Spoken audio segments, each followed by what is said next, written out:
art is too important not to share. Welcome to the Allie and Callie Artcast. Hi, I'm Allie. And I'm Callie. Welcome to the Artcast. Yes, welcome on this beautiful, sunny, almost spring day. It's spring tomorrow, you know. Oh, is it? It is. What is tomorrow? The 21st? The 20th. 20th? Oh, I thought it was on the 21st. I can never remember. Right. Well, we're recording this on the 20th, but this will air on the 21st. 21st. Yes. Okay. Well, It is spring. I see buds on some trees. Yeah. It's happening. I know it's happening. I know, but yesterday was full of snow, grapple, rain, sunshine, wind. I have a theory. We can't get spring until that happens.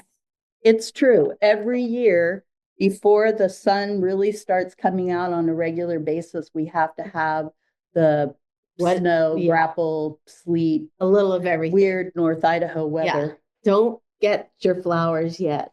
What have we learned? Wait until after Mother's Day. Yes, wait and don't plant your stuff until after Mother's Day. Unless you have a really good cover for your garden. Which I don't. So, yeah. And I do. I know you do. Little greenhouses. Yeah. I know. Well, what's new in your world? Anything exciting? I have just been making bread. I know. Crazy. I can't wait to try my bread. I know, right? It looks so good and it smells delicious. What's new with you? Well, let's see. I just found out my son is going to go to basic training. Wow. For the Air National Guard. So he will be leaving April 7th for Texas, somewhere in Texas. I have no idea where. For 8 weeks, I think. And then he'll come home and then he will go back to cyber intelligence training. Wow. In Texas. This is not what I expected of my son. Yep. But we're thrilled that he's got some sort of focus. He's excited. So I'm excited for him. Well, there's this really cool PBS special. Yes. I believe it's season 8, episode 5, if I'm not mistaken. Okay. And it's called Idaho in Song, I believe. And we have Erin Hall here with us as our guest today. She's actually in New York City. I love it. Yep. So welcome, Erin. Thank you. It's so amazing to be here. We wish we were there. I know, right? Well, the spring thing, same thing in New York. We get a fake spring and then like doses of winter, lots of rain, and then suddenly spring probably shows up full on in May. So today it's also beautiful and sunny in New York. Oh, yay. Well, good. We're all getting a little dose of that vitamin D. We need it. Well, welcome to our program. We're so glad to have you. We first heard you in 2019 at the Riverstone concerts. And I actually heard her in Boise. Oh, yeah. You heard her first. Prior to that. Right.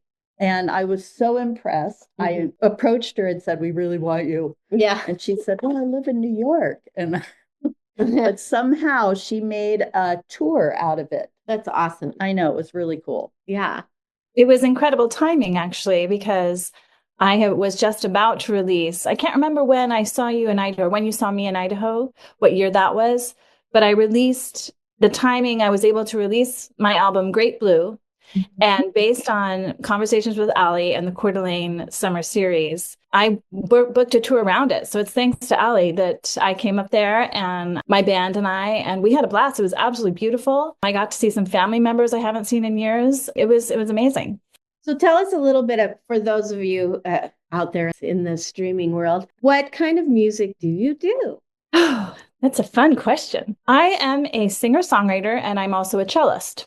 So I found that after I kind of found that route in a varied way, I studied classical cello, but I also studied musical theater.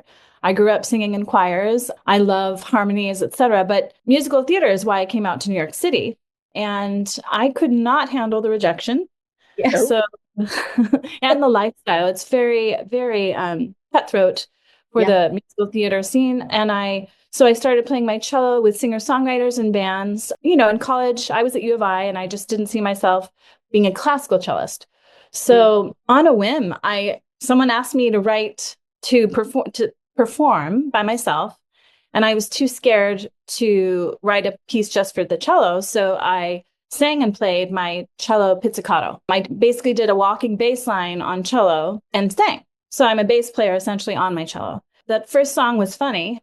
And so then I started playing in comedy clubs and started, yeah, which is very ironic because you don't really see a cello in the comedy clubs, nor a singing cellist. But that only has a limited window of opportunity. I really have, my songwriting has blossomed. And I've been writing for a 6 to 7 member ensemble ever since, because I'm always hearing backup harmonies, little jokes that they kind of add into my own lyrics. And it's so much fun. So the hardest part is making a living, but I'm still working on that. Yeah. Yeah. Exactly. Yep. I think any artist who's listening understands that it is a balance, and it's what we do, what we love is easy. It's a matter of paying the bills and that kind of stuff that can get a little tricky. But yeah, exactly. So you went to University of Idaho? Mm-hmm. I did for 2 years. Yeah, I'm born and raised from Boise. So I grew up in Boise. Family is from Idaho. My parents were born and raised in Mountain Home.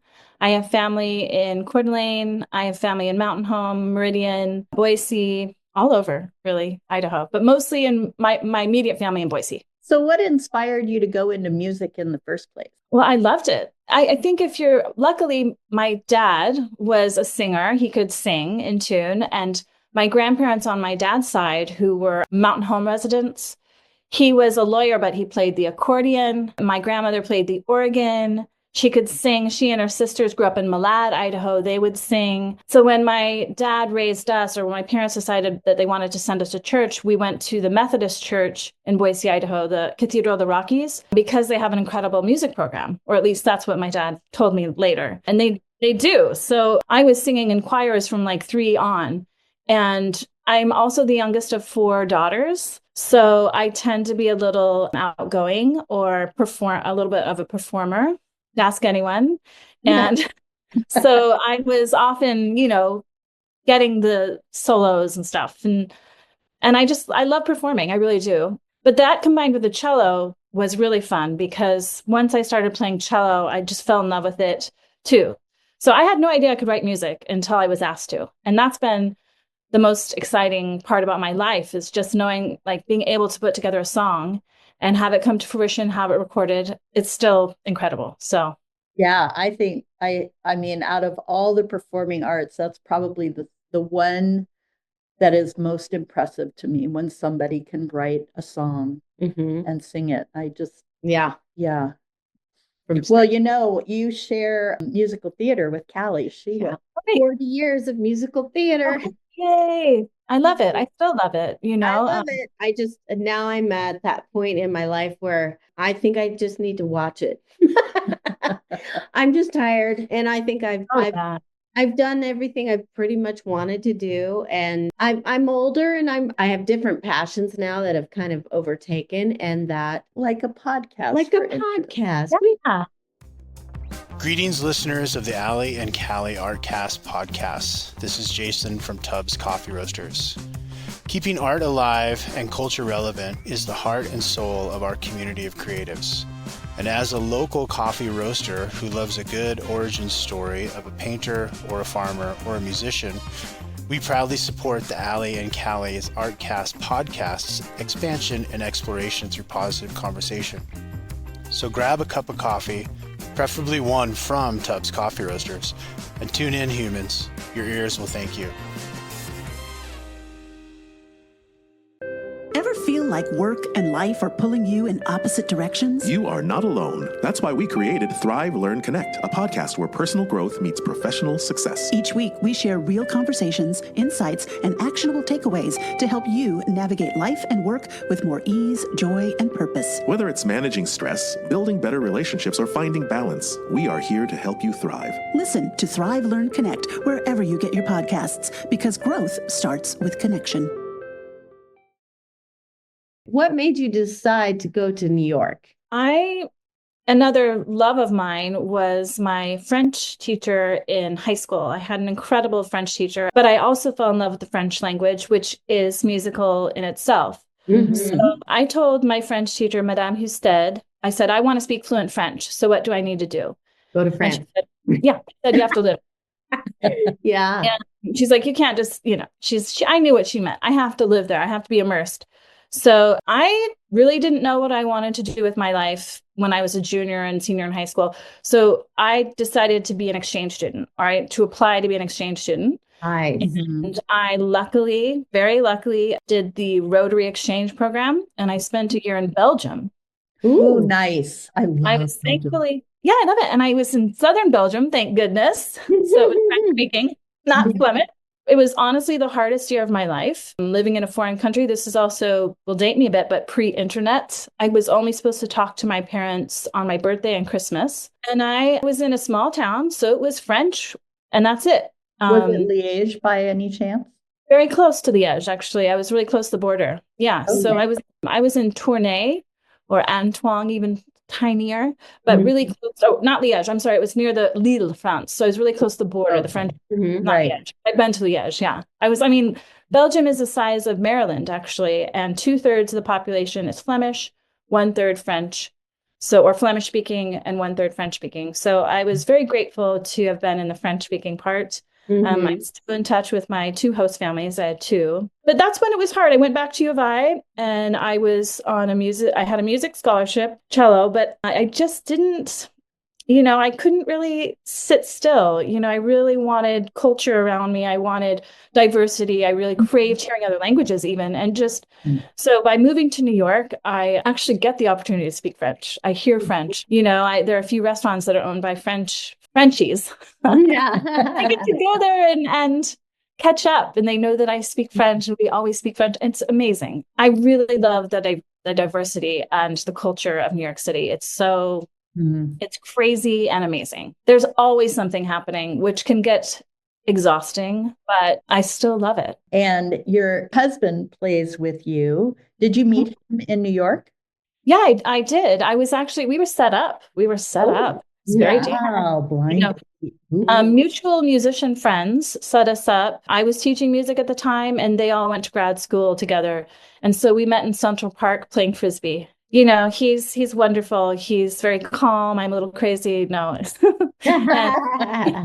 we have a great time. And I already had a piano player in my band, and I was like, you're not taking over. I as the piano player in this band. And he was like, I know. He's like, Aya's incredible.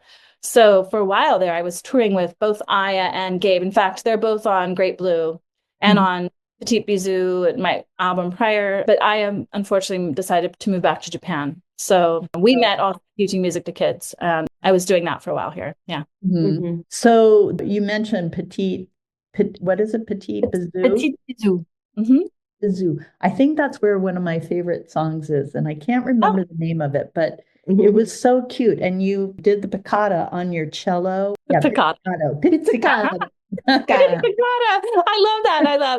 love piccata. I play pizzicato mostly, but was it a song where I whistled? There's a song about towels. There's a song about the subway, taxis. Bonbon chocolat is a little French song. Petit Bisou. What other songs are on that album? Jeez. Oh, Walk of Fame is on that song, or that CD, which is pretty funny. That it should be the Walk of Fame and not the Walk of Shame, because you know, what if you just spent the night with your friends? It's not right. Exactly. No, I don't do that. Nobody does that. Comedy is a wonderful gift, and I love to laugh, and some of my songs happened to be funny, so I had to go with it, because why not? Life is short. So I think that's why my audience does enjoy the shows. There are songs that are lighthearted and funny, and then there are songs that are a little more, hard-hitting or bring you closer to, I don't know what the audience gets, but hopefully they're getting all sorts of love and joy and laughter and a little bit of a break from whatever's bothering them, or we all want to escape and just be entertained. Music is that beautiful gift. I'm just so grateful I can write and play and sing. And where are you playing right now? It's been a rough path for me since COVID, as well as a lot of musicians in the city. Yeah. I had residencies at a venue called Rockwood Music Hall. That was probably my home base. And I played there from the beginning. And during COVID, they helped me. I even did a live stream and had so much great feedback. Like even my families in Belgium watched the show. It was just great. It was so scary though, because we went there. First of all, we couldn't find the place because normally there are all these lights on and nothing was open. So it was like, where are we? Yeah. And then I was like, here's Rockwood. I mean, we played there for years. We, the drummer still wore a mask. We performed to no one except 2 camera people. And I had to act like it was fine. And then when we were done, it was just like the city was empty. It was such a surreal time in New York. That was my main venue. And unfortunately, it has closed. So a lot of the up and coming music venues in New York are in Brooklyn, and I live on the Upper West Side. So I've just I've taken a little hiatus. I don't enjoy it at all, but I need to get back out there. The good news is that now that I'm releasing this single, I'm going to have to start performing again. And I do have a couple of gigs lined up this summer in New York. I'll be in this summer on the Hudson series with the Riverside Tennis Court Association. They had me in 2019, actually, perform in 2019, and they've asked me back. So that's great. I've got at least that show lined up and a private gig. Yeah. And you'll be back in Boise, didn't you say, in July? Yeah. I'm gonna be back in Boise at the end of June, I hope. And if I can make something happen, I will. Because, well, one nice thing is I'm married to someone in my band, my husband. He and I alone could do a small gig. I think that's how you saw me perform first, right, Allie? I did. Yeah. And where it was just a duo. So it's piano. He's a harpsichordist and a pianist, but he can also play guitar, which he's a guitarist on this song. And we can play together, which is so much fun. So if all else fails, maybe it'll just be the 2 of us. But yes. Right. Yeah. You were performing for the Idaho Commission on the Arts. I just remember how cute you were. You're just up there, and it's not just your singing and your playing. It's also your mannerisms when you play. You just made it fun. And good. Yes. That's the goal. I really do enjoy performing. I can't help it. I love to dance. When you're playing a cello, you can't always dance. So I will try to shake my shoulders a little bit or do a little quirky head spin, etc. Because why not? And a lot of the lyricism too, because it's humorous, I can have fun. Which I tried to do. So that was a really fun first of all, I felt so respected by all these arts leaders in the state because they were listening. Right. And I really enjoy lyrics. Like I love writing lyrics and telling stories. So it's always wonderful to have an audience that appreciates that. Well, that brings me to the song that you wrote for the Idaho in Song. How did you get involved in that project? So this is a beautiful story. I was in Idaho in August of this past year, 2024.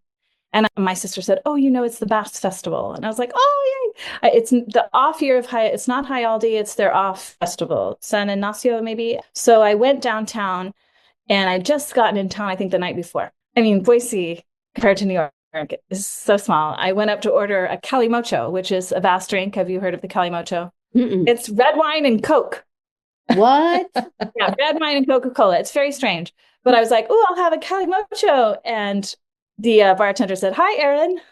Anyway, I knew the bartender. It was Shanti, it was my friend's ex-husband, but it was so fun to see him. And then I turned the corner and there's Curtis Steigers. And so I was like, oh, hi, Curtis. I wasn't even sure if he knew me, but he was like, hi, what are you doing here? I'm like, I'm just home visiting. He said, hey, do you have a song about Idaho? And I was like, yeah, I do. It's not recorded yet, but I do. And so he's like, okay, I'm going to put you in touch with someone. Curtis texted and said, I'm going to introduce you to Andy Lawless. And Andy Lawless is with Idaho Public Television, and they were working on a series called Idaho in Song. And so he said, hey, do you have time to get together and talk about this? And I said, of course. And I had a demo of the song because during COVID, my husband and I did record the song in our apartment because it was quiet enough. So I went over to he and his wife's home. And ironically, too, this is how small the world is. They live on the block behind where I grew up. I was like, you live on Jamtoni? Yeah, that was where I grew up. That house over there, can you see it? He and his wife, who's also a musician, Bindi Bowler, she and I, we all sat and talked about my history in Idaho, my music history. I brought them a copy of Great Blue, and we had a lovely time. So I was fingers crossed that it would happen, right? That I'd maybe be included in this program. Then I got an email from Andy, and he asked me if I would be willing to record it live for the program, and they'd film me. And I was like, well, yes, of course. Yeah. And he said, ideally, we'd love to have you work with Steve Fulton. And I was like, oh, I love Steve. I mean, I know Steve too, because I've played in Boise. I played at Visual Arts Collective, and his studio audio lab is right behind Visual Arts Collective. I've rented equipment from him when I toured in 2019. And we brought in Dave Mannion, the steel pedal player. I also know Dave Mannion. And so my husband and I came back in January and recorded this song. And here we are in March, and I'm just still in shock. It turned out so beautifully. And as you know, the song I wrote for my dad. And so it has a lot of meaning, personal and love, and just, it means a lot to me, but it also means, I think, to anyone who has taken that drive, to anyone who has lost someone in their life, there can be some joy from that, or something beautiful that comes out of that loss. And I do feel like I maybe received a gift by writing this song. I know I received a gift, and it was from my dad.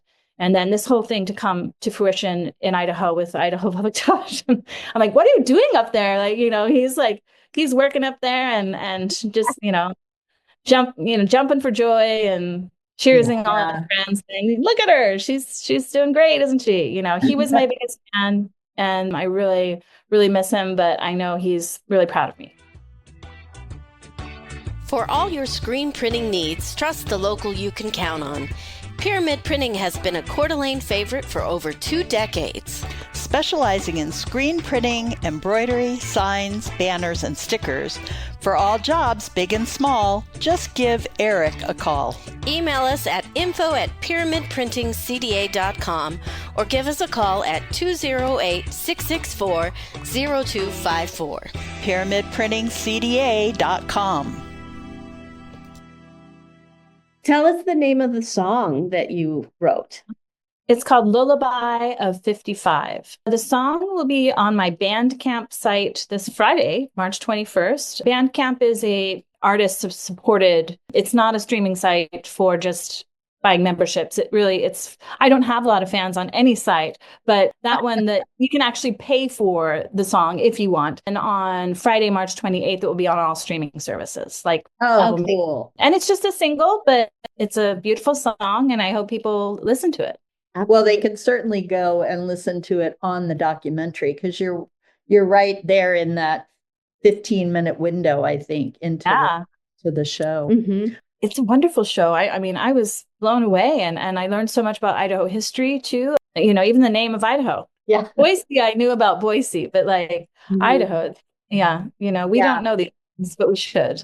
But especially the music history, I should know more about the music history in Idaho. So that was really fun. So what else do you have coming up besides a few shows? Any new songs that you're working on? Yes, I'm always trying to write. It's the goal of all artists, right? To keep writing. It's not easy to find the time, but it's what makes me feel good. I've always got, I have this folder. Here's finished songs. Here's unfinished songs. Do you also teach? Do I teach? Yes, I actually do. I teach cello. I have 3 students. I have, right now, I have 2 cello students and 1 violin student, which is pretty funny. She was a voice student, but now she can take violin.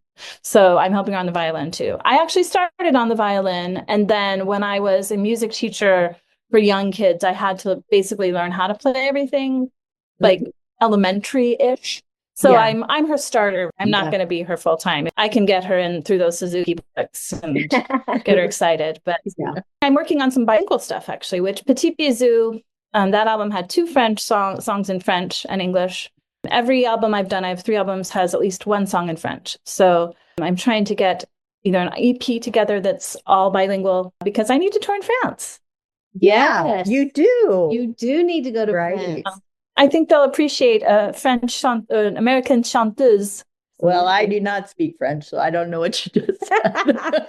It's an American singer, chanteuse. Chanteuse. It's so much fun to speak French, because most Americans don't speak French. So I usually, when I do get to meet someone and speak French, they're usually like, wow, you actually can speak French. Yeah. And I'm like, thank you. But then after a while, I'm like, what did you say?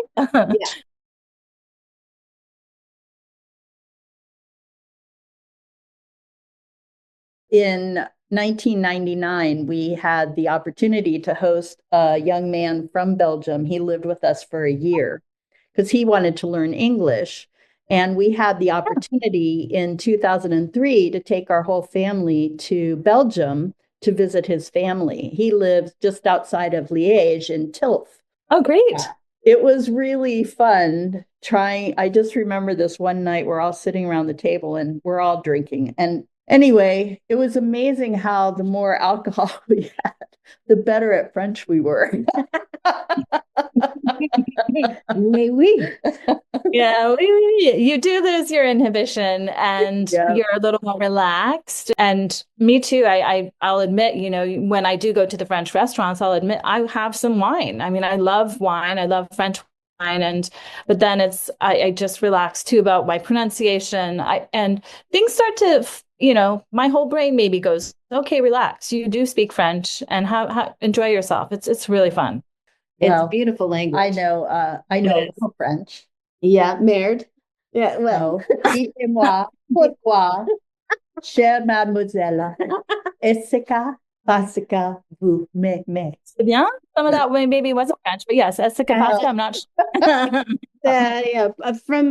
It's from South Pacific. Oh, how funny. Okay, good. Phew, it's film. Well, the cello is one of my favorite instruments. I think it's beautiful. Do you have a favorite classical piece? There's something about the cello I think is so emotional. It can bring you to tears. Is there something that gets you every time?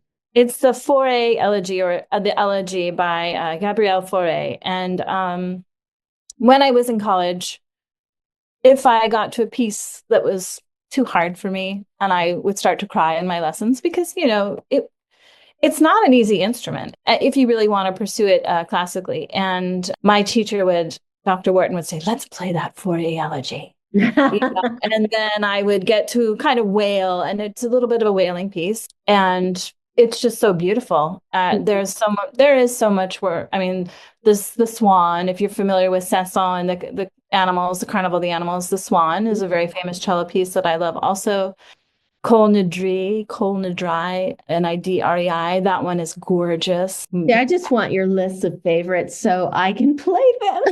Yeah, I can send you a list there.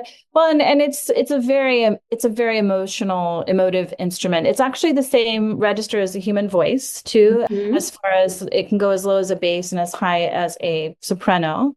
And so I think timbre is also what speaks to us as human beings.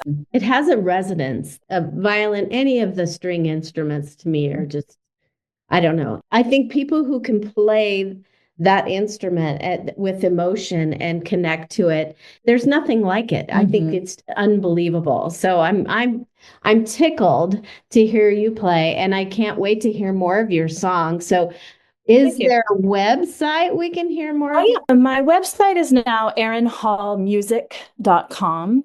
Okay. And the first two albums that I put out there are under the name Erin and Her Cello.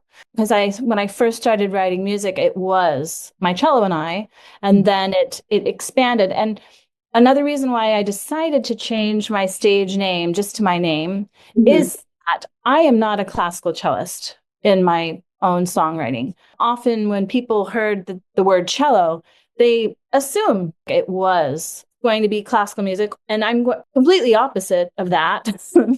It was fun in the comedy scene because that does make no sense. Erin and her cello, trying to put the mic down. So this last album is Erin Hall, and I'm going forth. I'm Erin Hall because I don't have to play the cello in all of my songs. I really do want to write more for every instrument. And this song, Lullaby 55, is a prime example. I tried different cello lines with this song, and it just didn't fit. It didn't work. And the cello also, because it is so emotive, when I use my bow, I didn't want that either. I didn't want that. I needed it just to have a driving. It's about a drive, right? So it had to have this steady rhythm, which is the guitar, to keep the song moving, so that it is a lullaby, but it couldn't be too slow, right? So where do I find that right pace for driving? And the guitar was what allowed us to find that pace. And then we adjusted the tempos, and what we ended with is just where I wanted it. No cello. Who was the man that was playing with you that helped with that? The producer was Steve Fulton. He has Audio Lab, which is a recording studio. He produced the song. So it was his idea to bring in pedal steel, which I 100% agreed with. Mm-hmm. And also the Wurlitzer, which my husband played, the Wurlitzer, which is a vintage keyboard, which I love the sound of the Wurlitzer. Mm-hmm. At first, I didn't hear that, but then when he played it, I was like, oh. That's the beauty, too, of working together with other musicians is your voices come together in your own instruments and your instrumentation. I can't write for pedal steel, but I can hear Dave Mannion play it and say that I love that, or I don't like that. And so what Steve did was kind of take those takes that he preferred and pulled from, we just did a few takes with Dave. Beautiful. It was done in like 2 hours. 4 takes of just Gabe and I on vocals, four takes of he and I to start the song, and then everything else was added. So I feel good with that too, because the recording process is very different from the live performance. Well, this has been great. It's been so lovely seeing you and hearing your voice, and I'm inspired to go back and re-listen to some of those. Me too. Albums. I know I have Petite Bijou, and you actually gave me the Blue album. Oh, good. Vinyl, yeah. Yeah. And our record player at home doesn't work very well, but there is a new wine club here, Stylus Wine and Vinyl. So I'm planning on donating that album to them so that they'll play it. It would be great there. I've been meaning to do it for months. It's a great soundtrack for wine. Yes, Actually, there's a French song. There's harpsichord. There's some bowing cello, and it's called Great Blue because of a great blue heron that I was stalking in Central Park. So that also reminded me of Idaho because there are so many great blue herons. And I was like, why am I seeing this great blue heron in Central Park in the winter? That song is fun. I love that song. It's a little chatty. She should play there. I know you should get you a gig out here. Yeah, you need to come to Cornwall. Please, yeah. I'd love to come back. We loved it. And I have family there. I couldn't believe how many people were there. And it was such a beautiful environment. The lawn chairs. What was the series is called? The Riverstone Summer Concert Series. Yeah, we had the sun behind us, didn't we? Or no? No, you had the sun in front of you. Oh, that's right. Okay, maybe I don't remember that part. But I remember we had to block it out. You were burned alive. Yeah.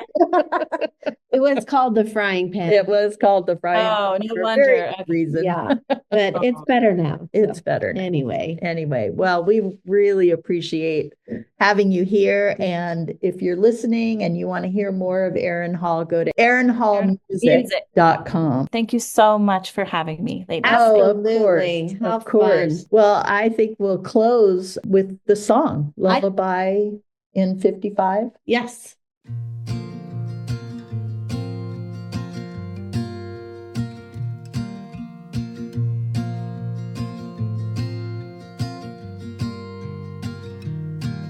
If I sing you a lullaby,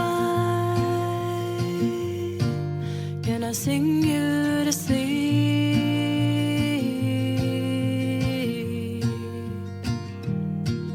If I sing you a lullaby,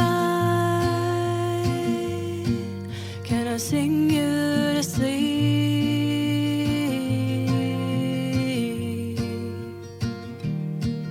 Let the worries of your mind dissipate within these rhymes. Let me take you to the place that you love. Let my voice become the drive, heading north on 55, where the ponderosa pines surround you as you fall asleep. As you fall asleep.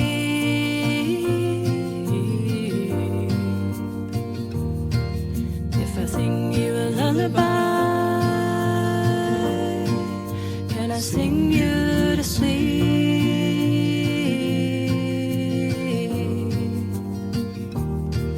If I sing you a lullaby, can I sing you to sleep?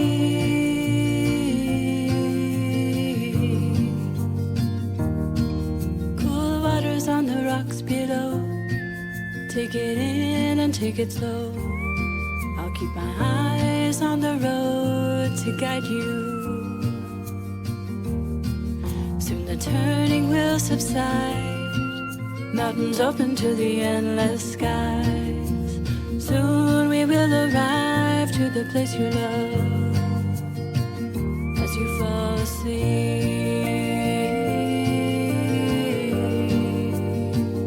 as you fall asleep.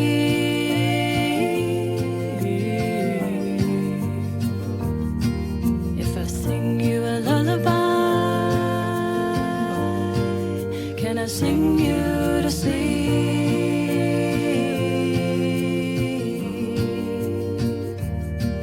If I sing you a lullaby, can I sing you to sleep?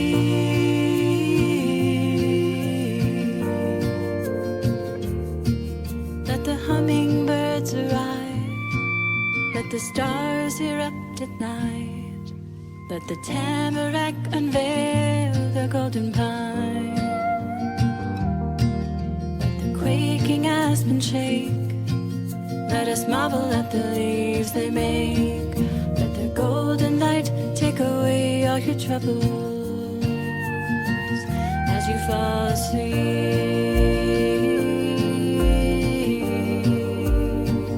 as you fall asleep.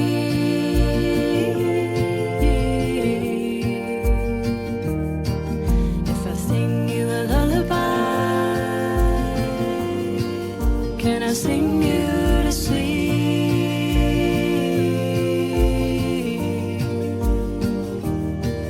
If I sing you a lullaby, can I sing you to sleep?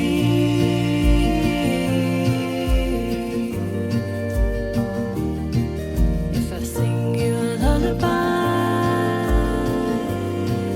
can I sing you to sleep?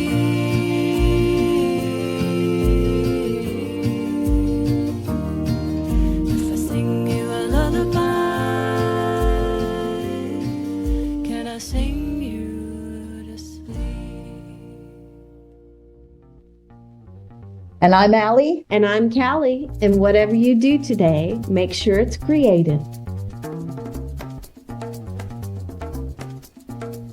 The Allie and Callie Artcast is brought to you by Tubbs Coffee Roasters, ethically sourced, locally roasted coffee, and Pyramid Printing and Embroidery, serving customers near and far for over 2 decades.